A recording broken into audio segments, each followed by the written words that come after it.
हम बात करने वाले हैं आपके क्लास 9 बिहाइव के इंग्लिश के चैप्टर 2 के पार्ट 2 की, जिसका नाम है the sound of music. Part 1 हमने पहले ही इसका शूट कर दिया। अगर आपने नहीं देखा तो वो आप चैनल पे जाके देख सकते हो। आज इस वीडियो में हम बात करेंगे आपके पार्ट 2 की, जो कि है the sound of music, the shehnai of Bismillah Khan. तो सबसे पहले हम इस चैप्टर का देखते हैं, इस पार्ट का overview. This chapter tells the story of Ustad Bismillah Khan, a great shehnai player. मतलब कि ये स्टोरी हमें उस्ताद बिस्मिल्लाह खान के बारे में बताती है, जो कि एक बहुत बड़े शहनाई प्लेयर थे। He work very hard to become a famous in music. उन्होंने बहुत मेहनत करी है इस फील्ड में जो है सक्सेस होने के लिए। He made the shehnai popular in India and all over world. इन्हीं की वजह से आज जो है इंडिया में शहनाई का नाम इतना ऊंचे है। He love Varanasi and the Ganga river very much. उनको वाराणसी और गंगा रिवर से बहुत ज़्यादा प्यार था। His life teaches us value of hard work and dedication. इनकी जो स्टोरी है, इनकी जो लाइफ स्टोरी है, वो हमें वैल्यू सिखाती है हार्डवर्क की और डेडिकेशन की। तो देखते हैं हम origin of shehnai. The pungi was made musical instrument played by snake charmers. मतलब एक पुंगी नाम का इंस्ट्रूमेंट था जो कि स्नेक चार्मर्स बजाते थे। बीन जो सांप को वाले सपेरे बजाते हैं वो। The Mughal emperor Aurangzeb banned the pungi because it sound was unpleasant. तो एक मुगल एम्पायर थे औरंगजेब, ये आपको याद रखना है। उन्होंने बैन किया था पुंगी को क्योंकि उसकी साउंड थी वो बहुत ज़्यादा श्रिल और अनप्लीजेंट थी। अब barber improve the pungi by changing its shape. एक बार्बर थे, उन्होंने इम्प्रूव की पुंगी को by changing its shape. The new instrument was called शहनाई।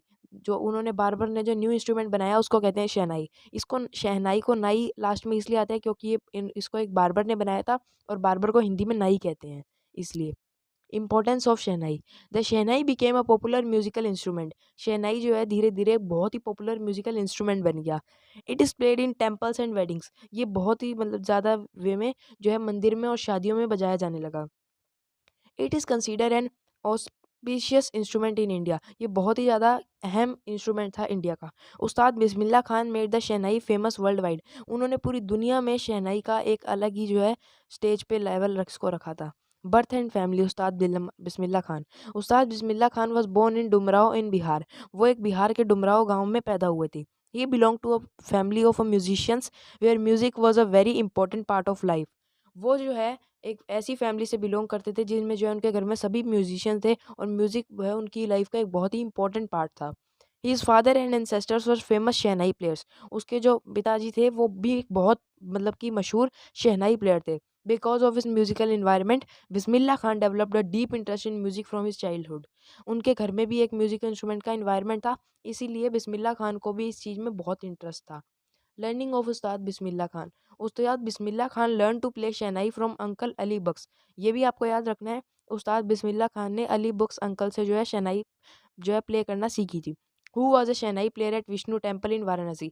अली बख्श थे, शहनाई प्लेयर थे, वो भी एक विष्णु टेम्पल में वाराणसी में। He practice for many hours every day in the temple on the banks of Ganga river.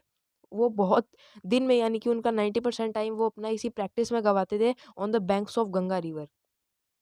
His hard work and dedication helped him to become a great musician. उनके जो hard work और डेडिकेशन थी उनको हेल्प किया है ग्रेट म्यूजिशियन बनने में। उनकी उस्ताद बिस्मिल्लाह खान की हिस्टोरिक परफॉर्मेंसेज, मतलब on on 15 August 1947 Ustad Bismillah Khan performed shehnai from the Red Fort in Delhi. उन्होंने 15 अगस्त 1947 में रेड फोर्ट के आगे शहनाई बजाई थी। This performance was made very special because it was the day when India became independent. जैसा कि आपको पता है इस दिन हमारा भारत देश आज़ाद हुआ था, इसलिए ये दिन एक बहुत स्पेशल डे बन गया। His music was heard all over the world country on historic day. इस हिस्टोरिक डे पे उनका जो म्यूजिक था वो ऑल ओवर कंट्री में जो है सुना जाता था। उनके पास क्या क्या अवार्ड्स थे। Ustad Bismillah Khan became one of the greatest musician of India. वो बहुत बड़े म्यूजिशियन बन चुके थे अब इंडिया के। For his contribution to Indian classical music he received many important awards such as Padmashri, Padma Bhushan, Vibhushan and the highest civilian award of India Bharat Ratna. मतलब उन्होंने बहुत सारे अवार्ड्स जो है अपने पास उन्होंने मतलब कि वॉन किए थे। उसमें से कुछ थे, पद्मश्री अवार्ड था एक, एक था उनका पद्म भूषण अवार्ड, एक था उनका पद्म विभूषण, एंड सबसे अहम जो हाईएस्ट सिविलियन अवार्ड होता है इंडिया का, जो कि था भारत रत्न, वो भी उनके पास था। तो ये अवार्ड्स के नाम भी आपको जो है याद रखने हैं। तो उस्ताद बिस्मिल्लाह खान को अपनी धरती से भी बहुत प्यार था, तो चलो वो देखते हैं। Ustad Bismillah Khan love Varanasi, the Ganga river and his birth place Dumraon very much. तो उनको जो है बिस्मिल्लाह खान को वाराणसी जो है बहुत पसंद था, और खासकर जो उनको गंगा रिवर और उसका बर्थ प्लेस जो डुमराव था जो बिहार में था वो भी उन्हें बहुत पसंद था। Even though he received many offers to live abroad, he refused them because he would not want to leave India and places he loved.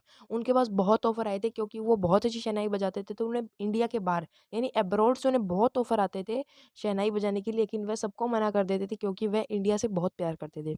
तो इस चैप्टर का मैसेज जो है वो बहुत इंपॉर्टेंट है, वो आपको याद रखना है। The life of Ustad Bismillah Khan teaches us that the hard work and dedication and love for music can bring great success. He always respected Indian culture and remained connected to his country. His country inspires us to work and follow our passion. मतलब उस्ताद बिस्मिल्लाह खान थे जो हमें hard work और dedication का life जो है moral सिखाते हैं, और उनका म्यूज़िक के प्रति जो इतना प्यार था उनको उसी ने ही जो है सक्सेस दिलवाई थी। उन्होंने हमेशा रिस्पेक्ट की थी इंडियन कल्चर की और हमेशा कनेक्ट रहे थे अपनी कंट्री से।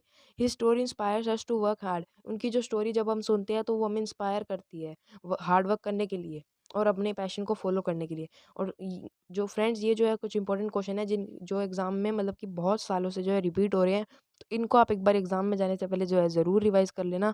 उम्मीद करता हूँ आपको इस वीडियो में बहुत सा मज़ा आया होगा। पसंद आई तो गाइस वीडियो कर देना लाइक और चैनल को कर देना सब्सक्राइब। ऐसी और वीडियोज़ देखने के लिए भाई कर लो अपने भाई के चैनल को सब्सक्राइब। मिलते हैं अब अगली ही नेक्स्ट वीडियो में, तब तक के लिए बाय बाय।